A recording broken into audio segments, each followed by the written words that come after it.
Hello everyone, welcome to Headlines of the Day. This is 16th of June 2022 and we are back again with some of the major articles from The Hindu. Let's begin our discussion.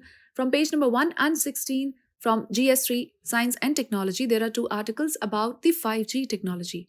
So recently the cabinet has approved the mega 5G auction. So this has been approved at reserve prices recommended by the sector regulator, that is the Telecom Regulatory Authority of India, TRAI. Now tech firms can set up captive networks. And another article that says 5G will drive significant advancements, says the analysts. So, spectrum based price remains an issue. From this article, you have to understand what exactly is 5G, who does it benefit, what about the spectrum auction, are there any apprehensions, and what lies in the future. Moving further on page number 1 and 12 from GS3 Defense Sector. So, we see article about the Agnipat Scheme again. Now, party leaders, veterans say army morale may be harmed. Aspirants to armed forces protest against the Agnipat scheme. The second article says Agniveers to get priority in the CAPF recruitment. So from these articles, you have to understand what is the Agnipat scheme, what is the eligibility criteria, how will the scheme benefit the armed forces and recruits, and what are the challenges, the criticisms, other opportunities for recruits, and what is the possible way forward.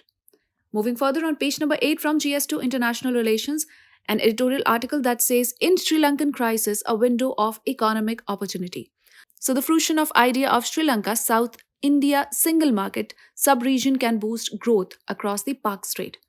From this article you have to know what are the significant aspects of India-Sri Lanka relations and the commonality between Sri Lanka and the southern parts of India. Why did the present economic crisis in Sri Lanka push it closer to India?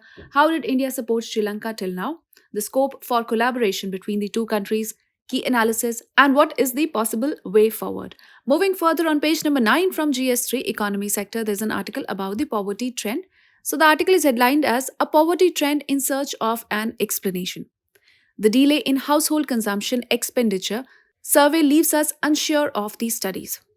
From this article, you have to know how is the measure of progress made with respect to the reduction of poverty in India crucial to an assessment of state of the economy of India. Why is there an absence of official estimates of poverty in India for the past decade? What is the ideal basis for poverty estimation? The causes, impacts, effects of demonetization, remedial actions, and what more needs to be done in this particular context. Moving further on page number 10 from GS3 Defense Sector, there is another article, The Fragile State of Nuclear Disarmament. From this article, you have to know what have been the trends in military spending, what about the global arms imports, what are the key developments, concerns flagged by Yearbook, what is the general attitude among countries about existing nuclear and arms related treaties, how has India fared in the CIPRI's annual report, is the world becoming increasingly more militarized, and what is the possible scenario ahead. Moving further on page number 10 itself from GS3 International Relations, there's an article about the controversy around the North Ireland Protocol. So from this article, we have to see why is the European Union threatening legal action against the United Kingdoms. Now, further things to consider from this article are what exactly is the NIP, that is the Northern Ireland Protocol. Why did UK come up with the Northern Ireland Protocol Bill? How did the proposed bill undermine the NIP? And what has been the reaction to the proposed bill? Moving further on page number 12 from GS2 International Relations, article says Myanmar unlikely to be part of the ASEAN-India meeting. Now, the Foreign Minister of Myanmar is unlikely to be part of the 24 ASEAN-India ministerial meeting that will be held today. From this article, you have to consider what is the present status of ASEAN-Myanmar ties. You have to know about the economic and socio-cultural relationship between ASEAN and India, the latest development, and what is the possible scenario ahead. Well, with this, we call it a wrap of today's edition of Headlines of the Day, The Hindu. We'll see you with more such videos. Till then, take care and do stay tuned.